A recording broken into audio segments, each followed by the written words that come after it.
Küçük Piyanist. Yazan Bridge Kothari.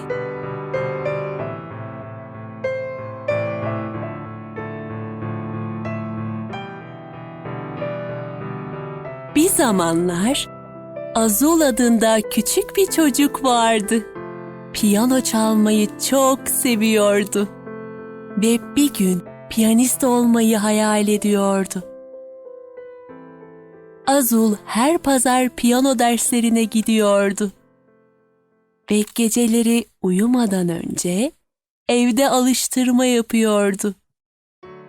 Azul içinden gelerek çaldığı için piyanoda başarılı oldu.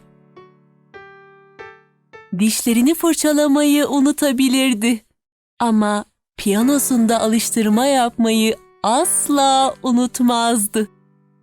Bir gün piyano öğretmeni Vicky ona "Azul, yarın büyük bir kalabalık önünde çalacaksın. Artık iyi bir piyanist oluyorsun. Parmakların piyano tuşlarında bir sincap gibi hareket ediyor. Fakat eksik bir şey var," dedi. "Nedir o?" diye sordu Azul. O sadece iyi bir piyanist değil, gerçekten ama gerçekten büyük bir piyanist olmak istiyordu. Vicky gülümsedi. Azul'un kulağına bir piyano hocasının sırrını açıkladı. "Yüreğinle çal, parmaklarınla değil." Her zamanki gibi Vicky etiket kutusunu çıkardı. Azul elini uzattı ve Vicky üzerine muhteşem bir kelebek etiketi yapıştırdı. Oradayken yüreğinle çalmak istediğinde bu kelebeği düşün, dedi.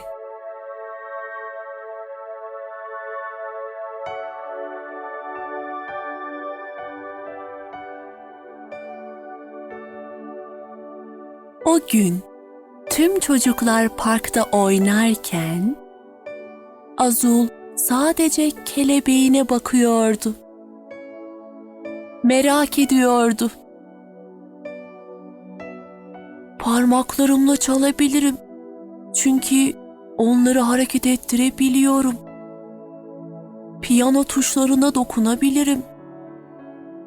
Ancak yüreğimle nasıl çalabilirim? Kalbimi göremiyorum bile."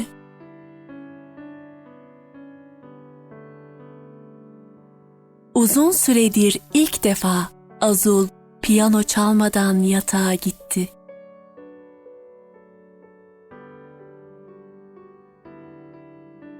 Gösterisinden bir gece önce alıştırma yapmamıştı.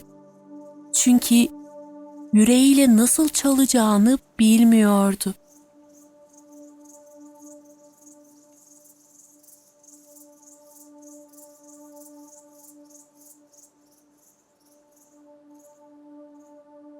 Azul uyandığında kelebek etiketini aradı. Hayır, olamaz. Etiket de gitmişti. Azul paniklemişti. Gerçekten paniklemişti. Piyanoyu çalmayı denedi. Ama parmakları kımıldamıyordu. Ancak bu saatin ilerlemesini durdurmadı. Neredeyse gösteri zamanıydı. Piyano daire biçimindeki sahnenin ortasındaydı. Etrafı sıralarca insanla çevriliydi. Azul sahneye yürüdü. Piyano sandalyesine oturdu. Ve bir saniyeliğine gözlerini kapadı. Vicky'nin sözlerini hatırlayarak kelebeği düşündü. Konser salonunun sessizliğinde Azul kanat seslerini duydu.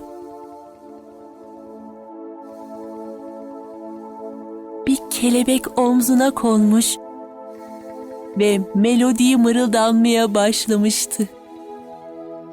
Parmakları kendiliğinden hareket etmeye başladı. Kalbi kelebeğin şarkısını çalmaya başladı.